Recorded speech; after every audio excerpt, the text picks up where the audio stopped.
Welcome. Welcome everybody to the Silver Lake Priestess podcast. I'm Jamie Black and I'm here today with filmmaker Jackie Blue. And we're going to talk about past lives, hypnotherapy, documentary filmmaking, and Jackie's new film called I Choose Life, and it's all about the current suicide crisis. So we have a bunch of things to talk about. Thank you for joining me. Thank you for having me. You're welcome. So Jackie and I met at a witchcraft class that we were taking from Sal at the Crooked Path. And, this podcast has been so much talking about witchy practice and witches and priestesses and all of that. So just continuing with that line of work and study, that's actually where Jackie and I met, just was kind of investigating this class. And she was just releasing this film, and so I took a look, and then obviously this is a really important subject. This is something that I've had some experience with some people that I've loved very much, going down that path. And so anyway, we thought it was a really good time for us to come in and talk about this. Because suicide rates are going up and not down, and with everything I just read an article this morning about COVID-19 and how that is directly leading to more suicides. So yeah, that was right at the beginning. We were in class, on a Zoom class right in the beginning. We started talking about all of this, and this was definitely something that you brought up. Let's just start with, let's learn a little bit about you and who you are and how you got into this work. Why don't you just tell us? I'll just say, Jackie's a hypnotherapist. Obviously, she's a documentary filmmaker, and there is some connecting this to like past life experience that we're going to go into, and some of her other films that I have here that she's that are hers is one called Beautiful Births. Also say really interesting subject about Jackie's. She's got 5 boys that she's raising on her own. That's just quite a job. So she's had some experience with birth for sure. Some of her short films are Burden of Proof, Love and Other Lies, and there's also one called Said that we were just discussing. And so Jackie also works with sound. She offers meditations. Obviously, she does deep hypnotherapy work. So I've got to participate in some of her work now that I've been investigating you.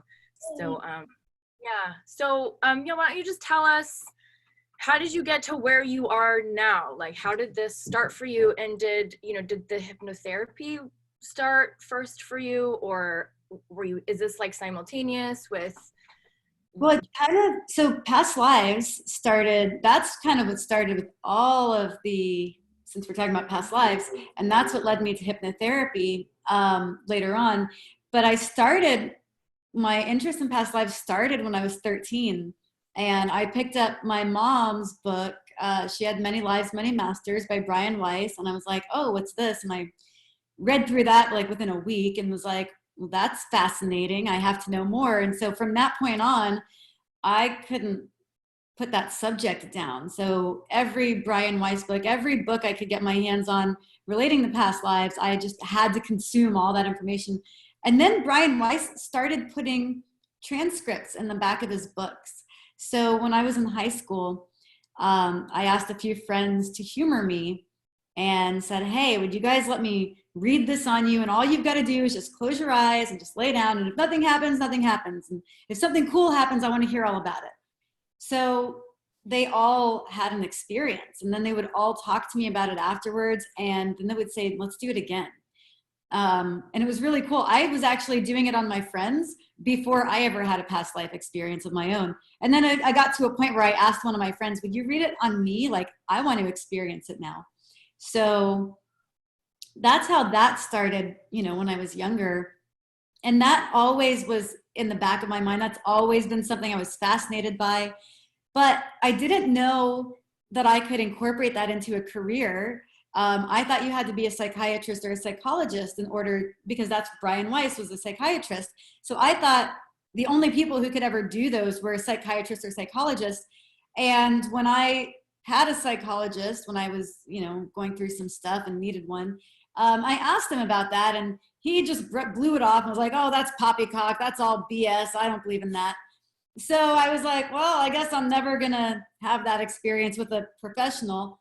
And then Brian Weiss did a seminar in 2004 in Fort Lauderdale, and with James Van Praagh, and I went to that with my mom, and that was really cool. And that's when I started learning more about hypnosis in general, and hypnotherapy as a practice outside of just past lives, because I knew that was a way to get to past lives. I didn't know, you hear about, oh, quitting smoking and losing weight, and try hypnotherapy for quitting smoking and losing weight, but you don't really hear about hypnotherapy for rewiring your conscious mind, or dealing with childhood traumas, and how to just sleep better, or just adjust your daily thought process, or self-confidence. People, because you hear about quit smoking or weight loss, but they don't talk about these other things it could be good for. So I didn't know about that until I started going to a college called Hypnosis Motivation Institute. And I learned a lot about, the subconscious mind, and that there's so much that goes in at a very young age. We don't realize we're programmed. Like you and I were just talking about, our own conditioning, from childhood. And that's very, very powerful. And as adults, we don't, unless we know how to program our own subconscious mind, and even then, I think it's harder to do. You need someone else. Like hypnotherapists need their own hypnotherapist type of thing. Yeah, that's interesting for you to bring that up, because it does have everything to do with what we were just talking about. Yeah. So, okay, well, I have this question. Do you think that your subconscious has programmed information about your past lives? Oh yeah, absolutely. And I think that there's patterns. Like for me personally, I've noticed, because I've done so many past lives of my own, I've gotten in the habit of, and I highly recommend this to my clients when we do sessions, is grab a pen and paper and write whatever comes to your mind, whatever you remember, write it down immediately.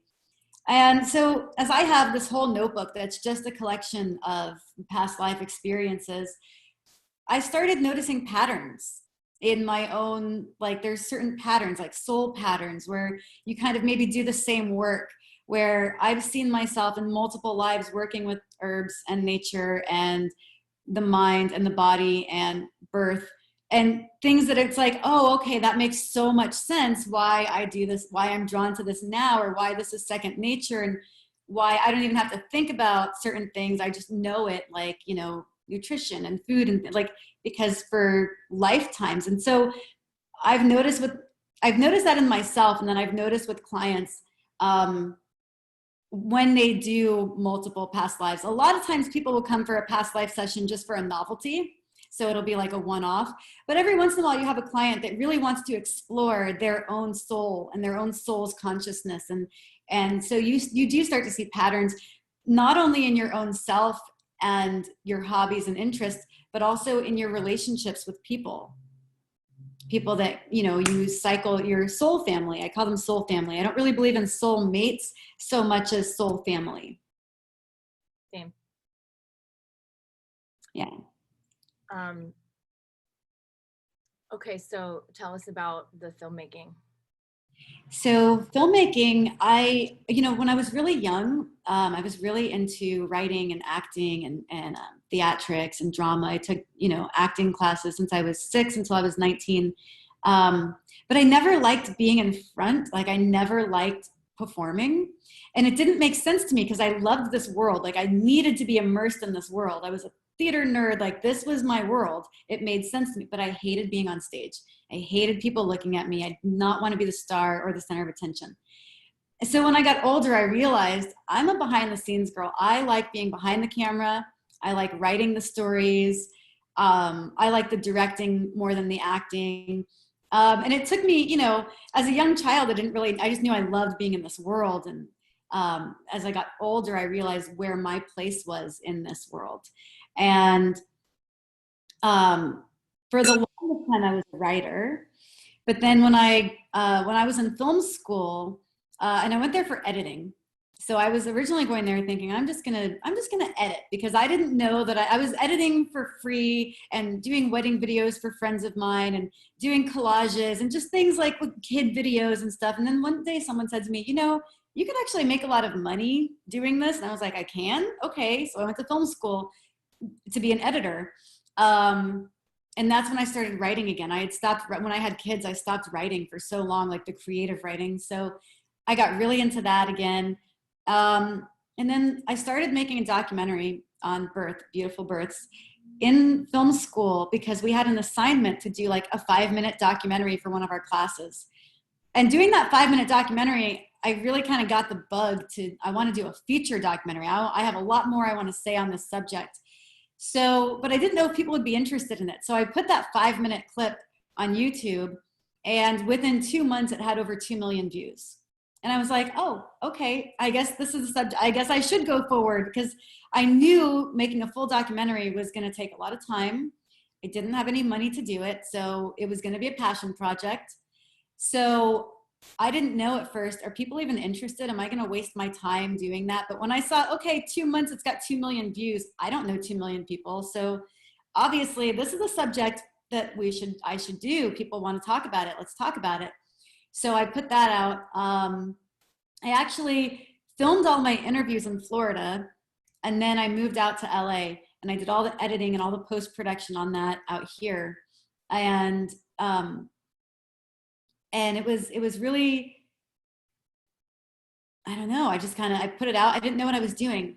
I knew how to make a film. I didn't know how to get it to my audience. So that became like an obstacle for me. It's still a bit of an obstacle, because I don't have a publicist or an agent, and without those, there's all the gatekeepers. So you kind of got to find creative ways to get to your audience. But that's, yeah, Beautiful Births was my first, like, really, this is what I'm meant to do. This is a soul purpose, a soul calling. And then when that was finished, Beautiful Births came out, and I was in a class at Studio 4 with James Franco, where he was the instructor. And during that class, I met Anthony Montez, who was another instructor at Studio 4. And he jumped in front of a train and tried to kill himself, and wrote a screenplay that he was making a feature film on. But they took his tragedy and they turned it into a romantic comedy. And because he was aware of my film, but Beautiful Births, my first documentary that had just come out, and, you know, him and Sierra, who was in that film. And if you watch my suicide documentary, you know who Anthony and Sierra are. So Sierra and Anthony approached me and asked me if I would be interested in documenting the making of their film, which snowballed into a feature documentary about suicide, because I thought, well, there's a lot that I want to say about this subject too. And if I could make a film about birth, I can make a film about suicide. And so my first 2 documentaries, I covered life and death. So I figured I got the bookends. Now I can cover everything else in between. So there's some interesting things. There's many interesting things that are in that documentary. There's so many statistics, all kinds of things, you know, that I didn't know. And there's something that you go into talking about past lives and past experiences, and also the way that different cultures have looked at suicide, especially in the past. Right. And even, and so anyway, how did that come up for you? Because that obviously makes sense about why you would be interested in doing, you know, past life work with some of these people, maybe also people that have like attempted suicide or have been thinking about that, and to really do some like deep dive work on where is this showing up, like in their past, and how are they relating to it? Because obviously those of us that are like way on the outside of that and maybe don't have suicide tendencies ourselves, there's so much that we don't understand, and there's a way that we look at that.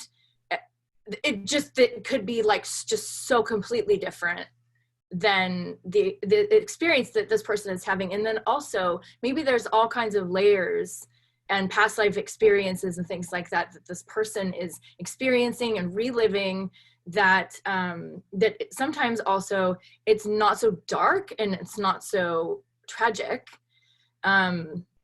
and also maybe that they have had these experiences to go through for a certain reason, that they're feeling it, and then like living in this society and not having done any of this deep dive into their own subconscious and everything, don't actually have the awareness of what is playing out for them. Well, it's interesting that you bring it up that way, because that's something that I've often thought about, especially while doing this documentary. The idea that came into my mind because of my work with past lives, and then also, you know, studying and being aware of the history of suicide, I felt like it was important to add that chapter with the history, because I wanted people to understand this is not new. This has been going on, you know, as long as humans have been around. As long as there have been humans, people have been killing themselves. And the reasons, some of the reasons are the same reasons people are killing themselves today. So some of the reasons for people for suicide are not new. And so I wanted that to come about. But when I was studying that and when I was researching that, that was what I thought was really interesting when we're talking, I've just mentioned soul patterns. And that's something that I wonder, and I thought about, how many people who are prone to suicide or have suicidal thoughts, or when I was researching this film, I found that there are a lot of people. I thought it was just me because of my own experiences with abuse, childhood abuse. I can understand a 6-year-old feeling suicidal because of childhood abuse and not knowing how to stop that. And so they think, well, if I'm dead, then the abuse stops. And I know that was my thought process. But it dawned on me as I'm researching and as I'm studying and putting the whole research of it together and doing the history of it, I started wondering how many of these people are not being abused, but maybe it's a past life memory. Maybe, you know, maybe their soul is somebody who is prone to that. Maybe they're prone to suicide ideation because they're someone who in a past life has killed themselves, or maybe they repeatedly killed. Maybe that's their soul's MO. And I think that's something worth investigating with some people, really, you know, to kind of question that. And of course, I don't know that that kind of questioning would be good to do with just a hypnotherapist. I think if you're going to deep dive into suicide ideation and why you might be prone to suicide ideation, I think those sessions would be best done with a psychiatrist, somebody who's a psychiatrist who's also trained in hypnotherapy, because then you could get into some layers of things that are beyond my scope. But that is something that I think is very interesting, is that when it comes to suicide and people who do complete the act, or who attempt it, or who think about it all the time, I wonder, are these people who maybe lived in ancient Greece, where suicide was not a taboo thing? It was thought of as a, you know, ultimate sense of freedom. Or were they Romans who this was what you did? It was a sign of honor. Or the samurais. Did people have these past life experiences in these cultures where it was not taboo, and where, you know, it has not always been taboo throughout history? So I think that's an interesting thing to explore with people. So I also like that you mentioned people who are not suicidal watching the documentary, because I wanted to make this film, I wanted to make it broad enough where people who are suicidal can relate to it and understand and be like, yes, you know, this is how I felt. But then also people who have never felt suicidal, who don't understand what it's like to have those feelings, to look at this and gain a new perspective that they didn't have before, because they've never had these thoughts or feelings. Yeah. You know, I think it's, I guess something to share is that a lot of a lot of this is chemical. Okay, so a lot of this is going to be like chemical balance, imbalances, whatever you want to call it, like inside the body, that maybe it's like a little bit different for that person than maybe the norm. And so that's why they're having these experiences. And there's a lot of shame around that. And so I have had two people really close to me in my life, like numbers of years apart. Both of them committed suicide.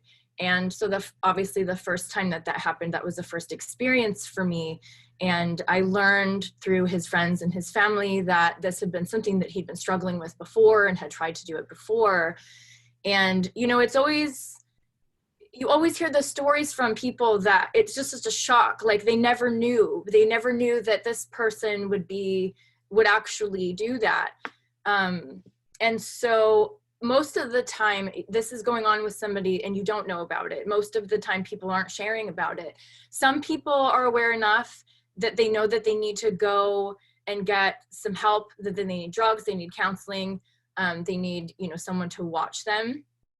But that for the people that have too much shame to even step into that level of looking at it or asking for help, that's also where it's scary, because like people hold so much shame around the traumatic experiences that have happened to them in their life that are not their fault. This is something that someone else has done to them, or a situation that just happened. And this is very similar to, you know, the chemical makeup in our bodies. Like we all experience different things, different types of ailments and diseases, and the way that the body is developing a certain way, and the way that our chemicals are, like I said, balanced or imbalanced in our system. A lot of that we can't control, or maybe after we learn about it, then we can learn how to control it. Maybe you know, I used to be very like against medication when I was younger, because that just seems like the right thing. Like, you know, nobody should be taking medications for things, and big pharma is bad. But the truth is that some people actually do need just a little bit of medication, and some people need a little bit more. And it doesn't mean that there's something wrong with them, or there's something wrong with you if this is you. It means that, like, that's the way that you balance your system to keep you safe. Right. And, you know, there's different cultures too that like really don't accept this, and they really blame the person.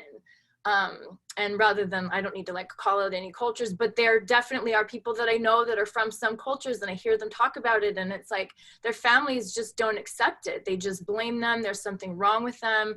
There's something wrong with you if you're feeling depressed. There's something wrong with you if you are suicidal. And then there's all kinds of other things in between. And somebody can be experiencing mania, and somebody can be experiencing really low, you know, low levels of depression. And it's only, you know, it's only going to be in certain states that they're in. And some people might be in those states more regularly than others, but it's only going to be when they're in those certain states, then they're in danger. So when my first friend committed suicide, the way that I felt about it was that it was his choice. And as sad and as painful and everything, I mean, I did some work in contacting him, because I believed that, like, I believe I was having contact with him. And then I worked with a medium a couple of them actually, that like could talk to him. And I really felt like it was messages from him.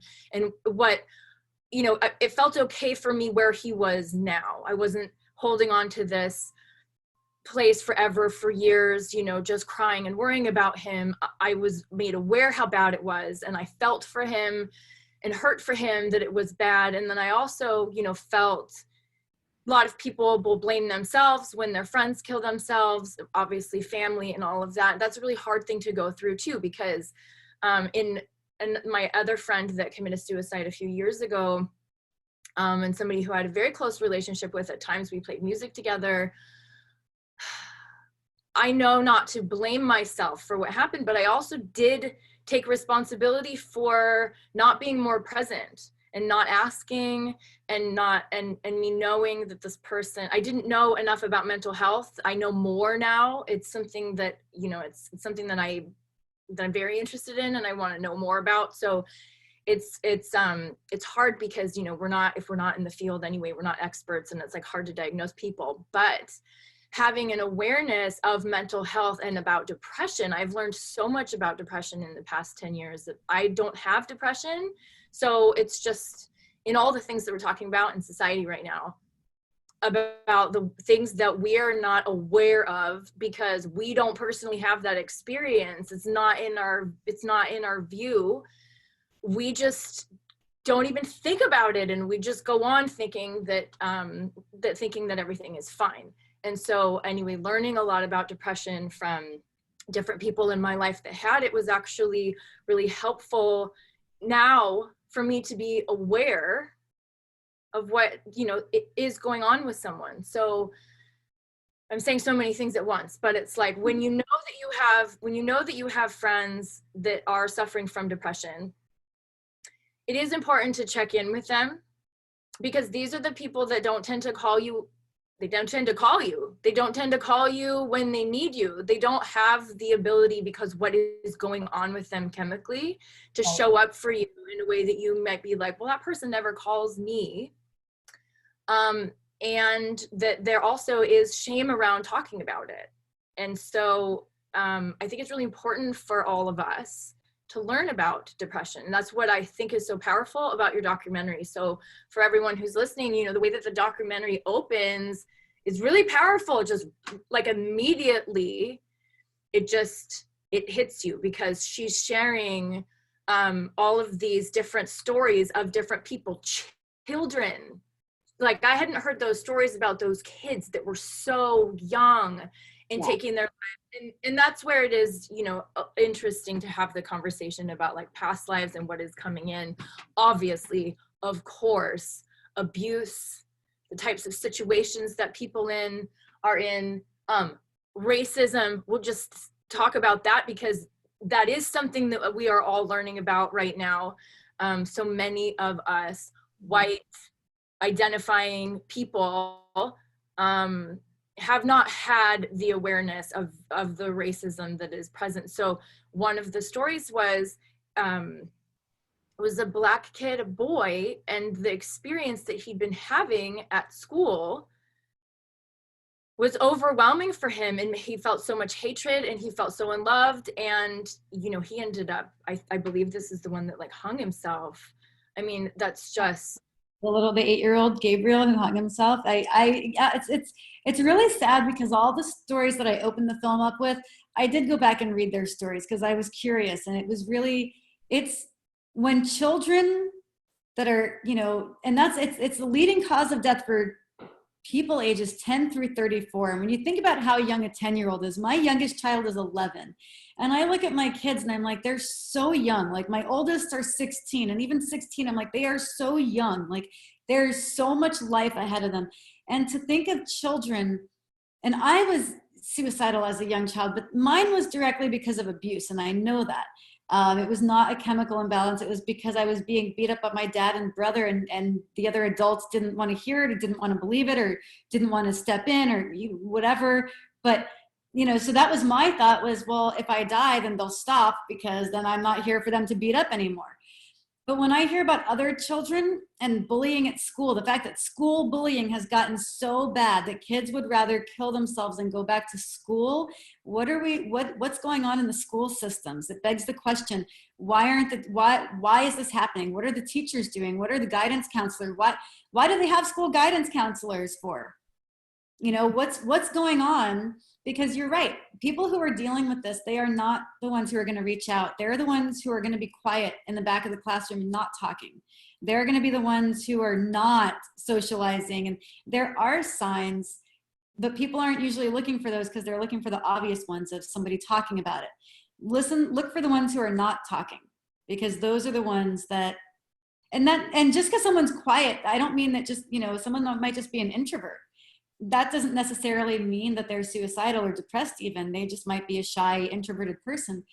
But the people who are dealing with it, who are going through it, are less likely to reach out. Like you said, they are the friends who, they might be the happy, smiley people when you see them, but they never pick up the phone and call you. And it's what you're seeing is a facade. When you see them, you're seeing a facade. And these are people who are never going to let you know how much they're hurting. And you hear about their suicide, and it's a shock. And it's a shock to everybody because it's like, well, but they were such a loving person. They were such a giving person. They were so helpful and always happy and always smiling. But the truth is you don't really know. And people are very good at hiding and shielding because what I've learned is people who are crying out for help, people who really want to live, they're the ones who will cry out for help. They're the ones who will pick up the phone and call a hotline. They're the ones who are going to call the friend and say, hey, I'm hurting, I need help. Or those are the ones who are going to reach out or go to a doctor and get a refill on their medication. But the ones who genuinely want to die, they're not going to tell you, and they're not going to make those signs. They're not going to reach out because they don't want to be stopped. And they're thinking, but if I tell you, you're going to stop me. I don't want to be stopped. I want to go. And that's where it gets dangerous with some people. You're never going to know. And I guess some people can be really clear that they want to go. And then there's a whole conversation around, should those people be allowed to go if they want to? But the thing is, when somebody is just dipping, when they're just having like a time where they're depressed, and maybe they're going to come out of that in a couple days or a couple months, that is where they could really use our help.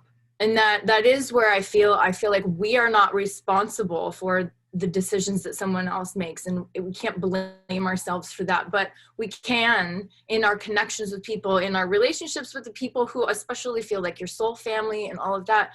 I think we should show up for each other more. Mm-hmm. I think that we should.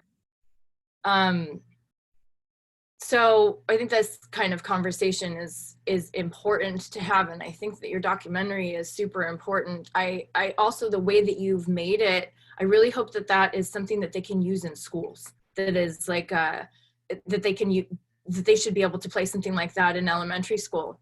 It's really great. It's really educational. It goes into like so many of these different areas in which, if you haven't had someone who has mental illness or had someone commit suicide around you, you're not going to know any of these things. And that's the sad situation for a lot of things like this, especially this subject, is that most of us don't become educated on this until we've experienced losing someone. Well, can I tell you one of the saddest stories in the film? This was the story that when I was editing, every single time, I got to a point where once this section of the film was edited, I skipped past it because I could not watch it without crying every single time. And to this day, and I've heard the story hundreds of times at this point because of editing it, is Frankie's story. Because you listen to his mother telling his story, and just days before he ended his life, he ordered his football Letterman jacket. He was excited. They had no signs, no warning signs whatsoever. She had no clue at all that her son was suicidal. And his 12-year-old sister finds him. And that story to me is the saddest story that I heard. And there was no signs. He was 16 years old. He had his whole life ahead of him. He was going to graduate. He just ordered his Letterman jacket. He was, a happy kid. If you look at the pictures, like, he seemed like a happy kid. And in talking to his mom, they had no signs whatsoever. And she said if she had picked up his cell phone and read through his cell phone, which she had stopped doing, she would have seen 2 weeks before that he had told one of his friends he was constantly thinking about suicide. But he never, ever talked about it to anybody, never talked to his friends, I guess that one friend was the only person he mentioned it to, I guess. But he never talked to his parents about it. He never reached out to anyone that could have gotten him help. And that's why I feel like if we erase the stigma and we make people feel like it is okay, and really not just make them feel like it's okay, but really make it okay for people to talk. Because here's what I've learned is some people just need to talk. They're not going to act on it. They need to talk. But not being able to talk about it and suppressing it, I think, leads to actions that if they were able to talk about it, maybe they wouldn't have taken that action. Maybe they would have, because I don't think you can save everybody, but maybe if they were allowed to talk openly, without fear, without shame, without guilt, then maybe they would have led, you know, instead of picking up a gun, maybe they would have picked up the phone and called a therapist. Maybe they would have picked up a paintbrush or a guitar. There are other coping mechanisms.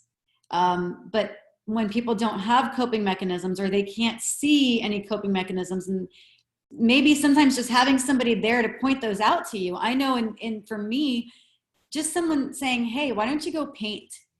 That like turns my brain like, oh yeah, that's a great idea. Why don't I go paint? And, you know, okay. And that's therapy for me for, you know, that afternoon. It takes my mind out of whatever dark thing I was in. And now I'm over here and doing something else. And so coping mechanisms, I think, are very important. But the other thing I want to mention is when people lose somebody to suicide, there's two things that happen. One is the guilt and the shame and feeling very, what could I have done? And feeling very guilty about it, and sad, and feeling like they could have done something to help the situation or to fix it or to prevent them from doing that. And then other people go into a very angry place, which is also understandable. They get very angry and they think that it was a very selfish act. And I don't think suicide is a selfish act. I think that it's somebody's, and I think it is an extreme hurting. This is somebody who is in extreme pain, and oftentimes they have tunnel vision. So with that tunnel vision, they're not seeing you, they're not seeing their mom, they're not seeing their kids, they're not seeing their siblings. They are only seeing their pain and that they want to end it. And sometimes they even think that they're doing you a favor, that by removing themselves, they're doing you a favor because now you don't have the burden of them and their chaos and their drama and their debt and their whatever they think, you know, would be a relief to you if they killed themselves. So I do believe it's a very hard thing for people to come to. And I know that when I've been suicidal, when I've been in that dark place, for me, it's never an easy thing to think about because, you know, it's a really hard thing to do, to kill yourself. It's not, and your body will fight back. If you can talk to people who have tried to drown themselves and they can't, and you know, it's actually very hard to kill yourself. So it's not, I don't think it's a selfish act. I think people need coping mechanisms and they need support systems. And when they don't have that and they don't know where to turn, this is a last resort. But I think it's a case of extreme pain rather than extreme selfishness. Yeah. And so obviously education, Mm-hmm. because then, you know, some people, maybe they're having awareness of this. Maybe they already have a therapist or a psychiatrist and they're already on medication. One of the things too that I experienced with a friend recently is that, you know, it takes a while to figure out the right medication. Yeah. And so just because now your friend is, or your loved one is medicated, or you are medicated for depression or anxiety or anything, the side effects of these medications that are really gnarly, just the medications themselves. I mean, just think about it. What they're trying to do is balance brain chemistry, and everybody's brain chemistry is different anyway. And so what will work for these people, or even a huge portion of the population, this drug works for them. This drug might actually make this person who doesn't have suicidal tendencies or thoughts have them. And it can make this person who's taking this drug to help with that, it can make it even worse. And so even in that situation, because there is a stigma about it, because other people around you don't know and don't understand, there's still not a place to be like, hey, this is actually making me, like, I'm fantasizing. And that's what it is. It's just having these little, I mean, I'm not speaking from experience, but what I've heard from people is sometimes, yes, probably when they go all the way, it's intense, and it's the only thing that they can see and think, and now their whole body is feeling it. And then that's why they go that way. But for some people, how it just starts is just these kind of like little idea over here that is like the fantasy about, you know, doing this to yourself, or, you know, and And those are, when you have those, that is a sign for you to tell someone, not wait until it happens again, or like, that's the sign, it's showing up and it's telling you. And so it would be really awesome if it was an okay place to be like, hey, something's off, this is happening, and there not be shame around it, and there not be, you know, someone else around you that doesn't understand. So I think getting this kind of information also in schools, so I know it's new, and then you just kind of released it during quarantine, so there's, you know, restriction that's, but have you had any experience trying to get this into like any curriculum yet, or what's been your experience so far with the film? I have not yet with that. So with distribution, I just released it last month independently, and I will look into the schools and all of that because I think it's important. So I mean, but right now schools are so weird because of everything going on. Because I thought about, you know, maybe doing like bringing the film to schools and then having a discussion.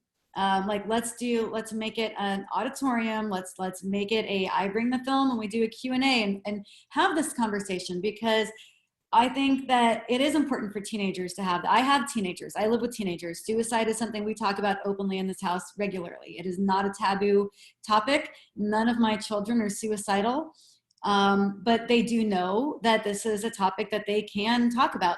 They have a friend who was dealing with suicidal ideation. So my kids know that, you know, there are resources. One of my kids has recommended my film to his friend because of that reason alone.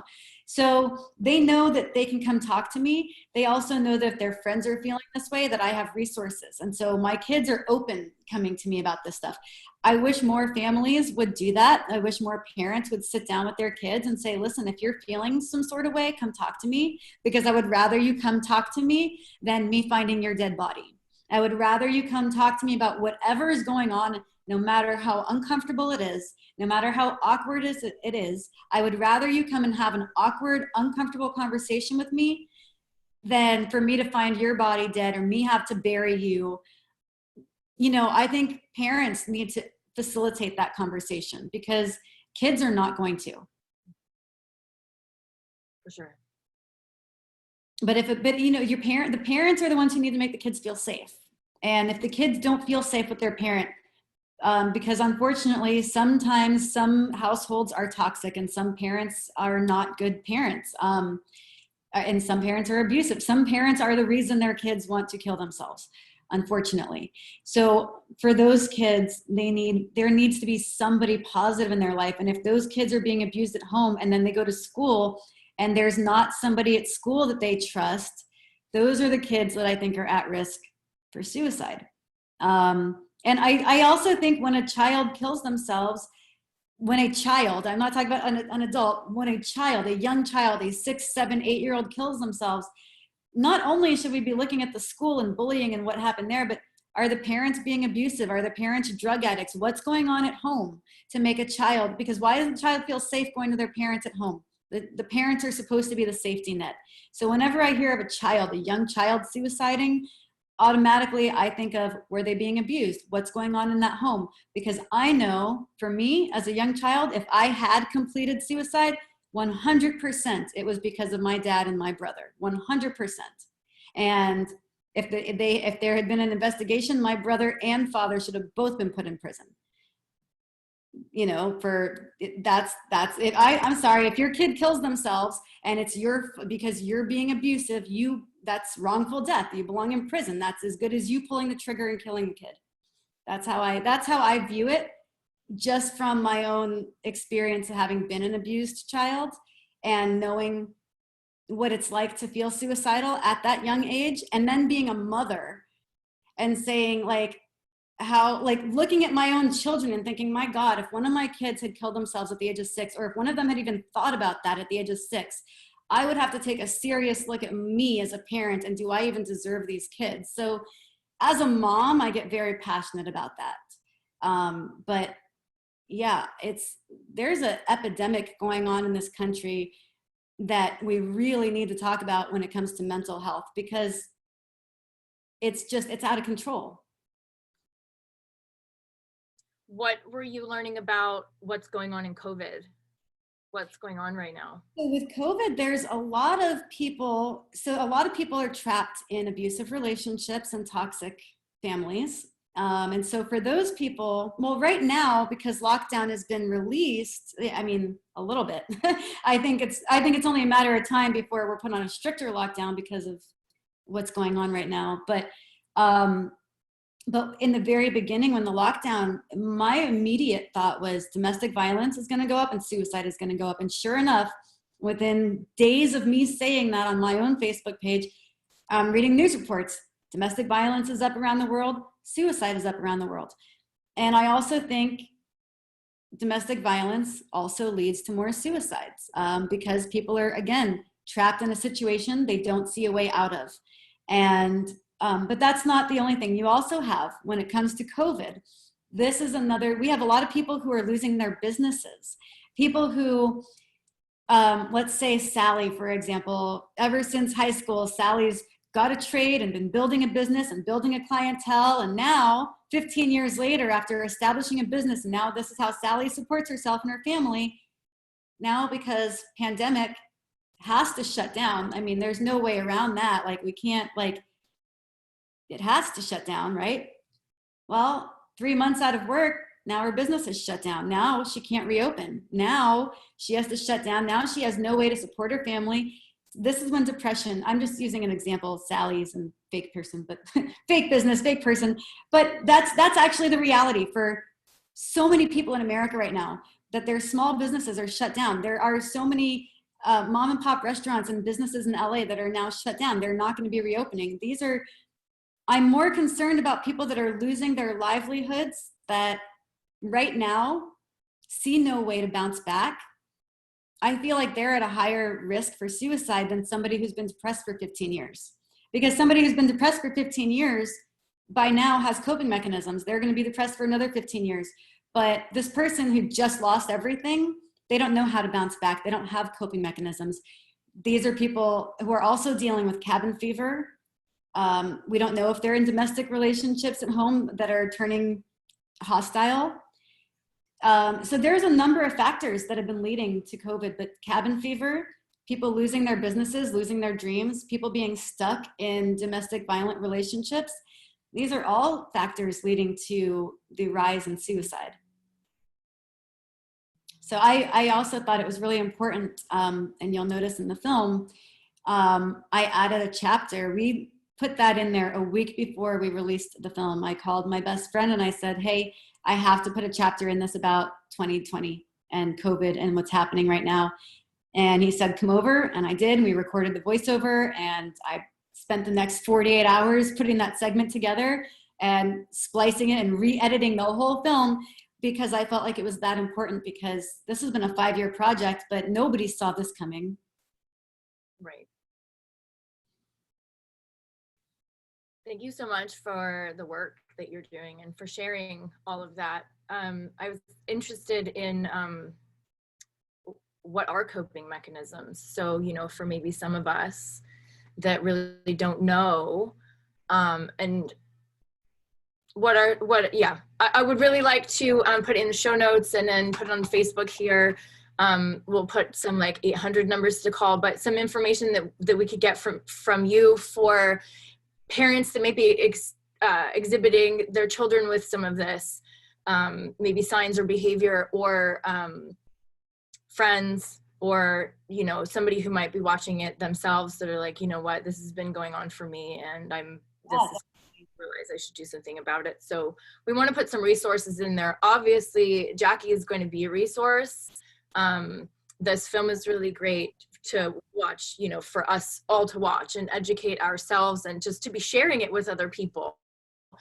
Whether or not you think that they have someone in their life that is suicidal, or they know anything about suicide, this is one of these, this is the time where all of this information is coming to the surface that we need to expose ourselves to. And we have the time, even if you are all still working your full-time jobs, the same sort of going out that we've been doing, the same sort of external activities that we've been doing, those things have been removed. So you're at home. What are the programs that you're watching? There's really educational things to be watching right now, instead of just continuing on with, you know, other things that I love to watch, like Vikings and Game of Thrones. And I've watched all of those shows in the past, but this isn't really the time to be watching all of that stuff and to be numbing out. It's like, what is surfacing? What are people talking about? This is the time. And so it's just not coincidence that you've been working on this film this whole time, and then like now it is surfaced. Right. We're also going to put the information about this film and how you can watch it and everything there. But I would like, yeah, just to go back to coping mechanisms. Yeah, coping mechanisms are huge. And I think as long as you have coping mechanisms, that's a safety net, at least temporarily. But if you keep having coping mechanisms, then you will keep having that safety net. So for somebody who's athletic, like the young girl in the film Charity, she mentioned that she runs, you know. So for someone who's athletic, they might run. Right now, I don't think going to the gym is the best idea, but you know, go for a walk, go for a jog. If you're an athletic person and you feel like cooped up inside, you know, try to find like stairs you can just go up and down. Like outside I have a townhouse style apartment, so we have stairs that lead up to our front door. So if I need, you know, if I'm feeling like I need exercise and I can't go anywhere, I can just go up and down the stairs. Or bike ride. Somebody who's athletic wants to, you know, get outside, get outdoors, walk. Somebody who's more artistic, more creative, someone like you or me is going to grab a paintbrush or a musical instrument or pen and paper and just let your mind write. I think meditation is great. Guided meditation is great. Comedy, laughing, find something to make you laugh. Comedy is, you know, it's great. And like full belly laughter, that'll just change your brain chemistry as well. So, and for some people, it's, you know, get on the phone and talk to someone you haven't talked to in a really long time. Sometimes a good conversation, like a soulful conversation with a good friend you haven't talked to in a long time. You know, when it comes to, or a culinary kid, cooking can be very therapeutic. Making dough, kneading the dough, it's very like with your hands and very therapeutic. Sometimes just doing things with your hands is very, I don't know, there's like it's a thing. So knitting, you know, I know a lot of people, it's really funny because when you know, in my age group, I knew a lot of people that were like my age that loved to knit and sew and things like that. So it's like, it's not like an old lady, you have to be 80 years old to crochet, you know, but just that alone puts your mind, and it's very hypnotic. Doing something with your hands can be very hypnotic and put your mind in a different place. And all of these things can just get your mind out of the negative space. And negative self-talk, that's something that I can help clients with. So if you're dealing with negative self-talk, we just learn to rewire your own inner dialogue. That's something hypnotherapy is really good for.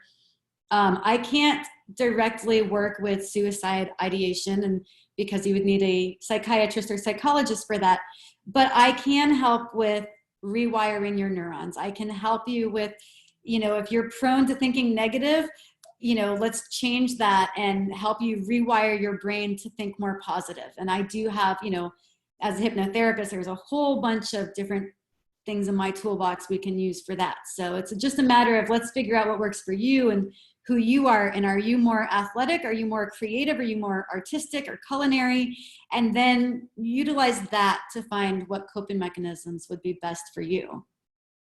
Thank you for sharing all of that. Yeah, you're welcome.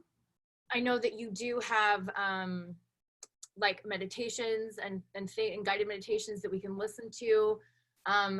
Please tell us how to find that. Please tell us how to find the film. It's called I Choose Life. I don't know if we said this maybe at the very beginning, but somebody could have jumped on in the meantime. So yeah, please tell us, how can we find you and how can we get access to this movie, this film? The film is at ichoselifefilm.com. So it's www.ichoselifefilm.com. I'm sure Jamie will put a link to it in the notes and all the stuff. And then So during COVID, during all of the 2020 stuff going on right now, I've actually made one of the guided, my partner and I, we had to take a little break from this because of, work and stuff going on, but we're going to be putting together, I'm going to have a whole catalog of guided meditation MP3s. But right now, the one that we do have up on the website, I've made available for free, and it's just for relaxing and stress relief. So if you go to mindpassageshypnosis.com, it's called Message in a Bottle, and you can download that for free during, as long as this COVID pandemic is going on, I'm going to keep that available for free. So you can also book a session with me at that website, and I do past lives, and then you'll see my other specialties of what I do with hypnotherapy. Awesome.